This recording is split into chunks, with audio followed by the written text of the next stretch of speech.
Well, we got our first two sets of issues with getting this engine back and running, right? The first one is that we are backfiring out of the right side cylinder. And what I'm guessing that is that's probably ignition timing, because that's the part of this that I just kind of guessed with. I set it up with the intention of going back later and actually putting a strobe on this bike and setting the ignition timing correctly. So I haven't done that yet, so I'm assuming that's what it is, and I'm going to address that a little bit later. But the other one is that the left side carburetor is leaking fuel out of the mouth, out of the intake port, the filter side of the carb. So to me that means that there's probably an issue with the float needle. These carbs haven't really been sitting all that long, and I did get all the gas out of them, but you know, when you're overflowing like that, that usually means that there's a float issue. So I don't know, I haven't cleaned these things since I put the bike together like 4 or 5 years ago. Maybe, yeah, about 4 or 5 years ago. So they're probably due for you know, to open up the bottoms of them and see what's going on with the jets and the float needles, and just make sure that everything is still working the way that it is. So for now, I'm just going to take these carbs off, put them on the bench, flip them over, open them up, and see what's going on in there. Well, a few things to note here. I took the carbs apart and I couldn't find anything that would make me think that this would be like overflowing. Everything looks fine, but yeah, so I just cleaned everything, put it all back together, and then hooked up the fuel line to the actual tank, and everything's working fine. So I don't know what the hell the deal it was with that, and it ran fine and everything's good. And also the backfire seemed to go away, so I don't know. I mean, I guess needs a bit of an Italian tune-up of just like riding it around a little bit and, you know, getting things moving might help it out. But there's two issues that need to be addressed. First of all, my wife is pissed at me because she was smelling gas all night, and I'm like, well, what the hell? You know, I cleaned up all the gas and like put fans on and all that stuff in the garage, but still didn't figure it out. And then I come back to it this morning and I see that this part of the carb is wet, and you know, it's like coming like the top of this, like that's all gas. So I'm like, what the hell's going on? Check this out, and it's, you know, there's no wetness on the petcock. And I stick my hand underneath here, and you might be able to see it dripping from here. There's a leak in the tank itself, and there's this little like secondary petcock thing here that's usually plugged off, and it looks like it's leaking fuel from there. So I'm gonna drain all the fuel out of the tank and see what's going on there. So that's one thing, and it shouldn't be too hard to fix, hopefully. So that's one thing. And the other thing is that I was feeling pretty good about my rebuild, that I kind of got off scot-free, and that there wasn't any leaks or anything like that until I looked right here with the oil return and sending line. I've got a leak right here, right down there, if you can see, right down there. And it kind of makes sense. I'm assuming that this is not torqued correctly because I torqued it with the bike off, or with the engine out of the frame. So, you know, it was really hard for me to get proper torque on this thing. So it's not too hard to tighten up. You know, I just have to remove the coil and the front mount here, and or maybe even just the coil, and be able to get in there with a wrench and, you know, tighten it up. And hopefully I won't have to like go and send out for a gasket or anything, but yeah, that guy right there is leaking, and I want to fix that. So two things: leak there, and then the gas leak. You can see it, that little circular disc thing right there. I'm gonna unscrew that, rescrew it, and, you know, see if I could seal that up a little bit. So here's the underside of the tank, and that's where the leak was coming from right there. So I guess what this is, being that this is a universal tank, like a universal Sportster tank, they leave these two bungs here in case you want to run, I guess, like a dual petcock setup. So I need to seal these guys up. So here's the bungs themselves. They're actually plastic. So they're not like super awesome at you know, like you can't really torque the shit out of them because they'll break. You don't want that. So I have some options. I think the first option, I think what I'm going to do is I'm going to put some Teflon tape on here and test it again, fill it up with fluid and see if it leaks again.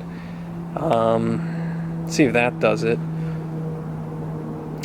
And if Teflon tape doesn't do the trick, then I'm basically just going to JB weld these guys in place, because I'm never going to run a dual carb setup on this bike, or a dual petcock setup on the bike, so there's no reason for me to ever need to remove these ever again. So yeah, I'm just gonna try the Teflon tape and torque it, you know, and try and get it as tight as possible and see if that fixes it. And if not, I'll just epoxy them closed, because yeah, I'm never gonna use these again. The bike's running, I just gotta get it running right. Got a pretty nasty backfire on this cylinder, and it's like fire out the exhaust backfire, so not just like a little pop, a legitimate backfire. There's no more leak up front there, fix that. There's no more leak from the gas tank, fix that. Both ways, like I described, I just tightened that one up in the front. Now it doesn't leak anymore because, well, you know, the first time I tightened it up, it was off the bike, and now that the motor's in the chassis, I can, you know, tighten it up nice and tight. The Teflon tape seems to be working for the gas tank, so that's good. So now, why the backfire? Well, there's also a lack of power too when I actually tried to move it under its own power. So I'm going to walk you through basically the three things that I think it could be. One, and the most, I would say, likely, is ignition timing. And I say ignition timing because it's the only timing that I kind of guessed at when I was rebuilding the engine. I didn't actually take the time to go and set it correctly. I just kind of went like, here's fine, because it was about where it was before. So I'm gonna try that, try and actually like set the ignition timing, or maybe like retard it a little bit and see, and you know, start the bike and see how it goes. Like, it might be as easy as that. Another thing that usually causes backfires, like fire out the exhaust, is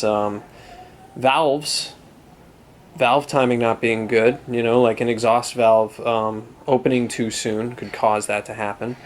But I did check compression on that cylinder and it's fine, so I'm not really thinking that that's the case. But you know, they're not too hard to check. Like, compression's not too hard to check, or valve timing isn't that hard to check, so I could double check that. But I already did that and I was already happy with it. So ignition timing still probably. Third one is that cylinder is running too rich, and it's just, you know, causing fire out the friggin' exhaust. I don't think it's that, because when you do a 750 swap, you shouldn't have to rejet. Your stock jetting should work. Whatever settings were running on the bike previous to it will work just fine. So I don't think it's that. I think my best bet is the ignition timing, and that's where I'm going to start. Yep, here's the ignition timing. Runs good. I'll put videos of it later. Man, it's dirty. I need to clean you up.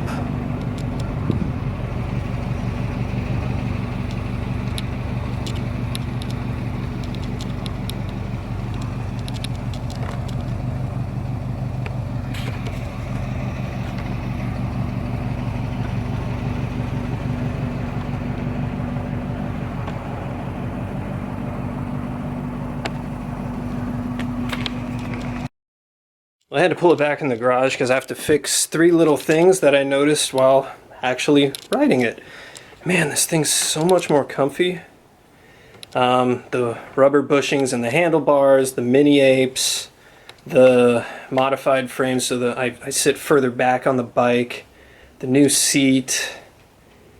Man, this thing is so comfy now. Like, all the harshness and all the stuff I was complaining about before with the first version of this chopper, man, all gone. It's so nice to ride now. And yeah, probably the 4 over front, or is it 6? I forget at this point. I think it's 6 over. 6 over front definitely doesn't hurt that either, and it just make a nice smooth ride. And actually, corner is not too bad either. So I am pretty damn happy at this point. So okay, 3 things that need to be changed that I noticed. Whoa, dog's going crazy. 3 things that need to be changed now that the bike's actually running. First of all, the brake switch wires have wiggled themselves loose, so I'm going to get rid of these weather pack connectors and actually get some stuff that I can directly solder the wires into instead of this crimp bullshit. That's number 1. Number 2, I need to modify the seat pivot a little bit because it kind of does this. Like it kind of pivots like that. And while it's not that big a deal, it's slightly annoying when you're riding. And it's pretty easy to change because all I have to do is, what do I have to do? I think I just have to modify the accepting, the like, you know, in there where the bolt goes. I think I just need to modify that, like make them a little bit longer. Then I can run another bolt in here and kind of like settle this seat down a little bit so it's not doing that. But again, it's not a big thing. It's just, you know, I'd rather it not be doing that. And thirdly, which will probably suck, is the ground wiggled out of the taillight, and actually like in the guts of the taillight it wiggled out. So I'm gonna have to do some major surgery on this to fix that. But it honestly shouldn't be a big deal because I used, to get this all together, I used bullet connectors, so disassembling this shouldn't be a big problem. But yeah, that's it. So right now I don't have any brake. I don't have a brake. This just isn't working, period, at all. So I need to be fixing that before I go and actually do some long rides on this thing. And also I figured out that the reason why that carb over there was overflowing was because this, just the pitch that this bike is on, like my garage is weird, it's not flat, so the pitch that this is on when it's sitting down here, it like basically makes it so the carb is like really bent over, and basically all the like excess gas just like flows out of the mouth of the carburetor. It doesn't even, like, it basically bypasses the float. It's like if you laid the bike on its side almost. So to negate that, I'm just gonna basically make sure right before I park and I'm like coasting in, I shut my fuel off so that I can use up as much fuel as I can in the actual carb bowl, so that when I do set the bike for a while, I can just like set it on its side and not have to worry about it overflowing. Because that's the reason why it wasn't starting for a little bit, was because it was flooded. So I just drained some fuel out of that bowl and it started right up and it was nice and happy. And yeah, the ignition was a little bit advanced, so now when you start it up, it runs just fine. There's no issues at all. And it pulls good, but I'm not really going to open it up too much until like maybe the 2nd or 3rd tank of gas, because it is a freshly rebuilt engine and I don't want to like thrash it too hard while it's still, you know, while things are still settling and such. So that's it, just minor things, but this bike is pretty much done except for that friggin' Speedo. Yeah, let me talk about that. The Speedo I got was from a scooter, and the male parts were all the right size, but on the speedometer, let me show you. On the speedometer that I got,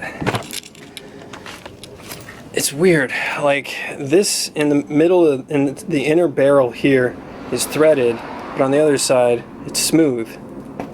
So I don't know what application could be like one side regular and one side threaded for a speedometer cable. I don't know how, like what sort of application that's for, but I'm going to return that and get another speedometer cable and keep trying.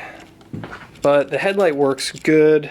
It's actually pretty steady. It doesn't draw the system too much, so I may hook up the speedometer light to it. Maybe, maybe not. I don't know.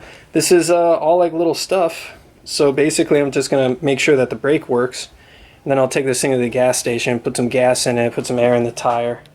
And maybe, I don't know, wipe it down because it's so friggin' filthy. Yeah, you probably want to hear it, don't you? Let me do that. Gotta give people what they want. People want vroom vroom.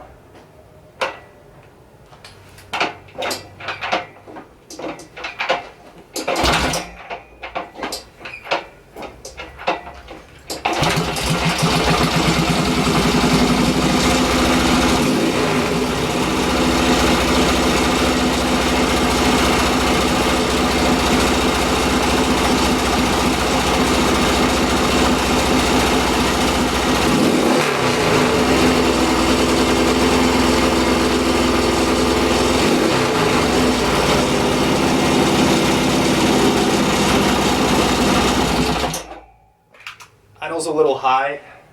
I'll fix that. But yeah, you can tell there's no more backfire. Runs fine. So yeah, it was all timing. That's all it was.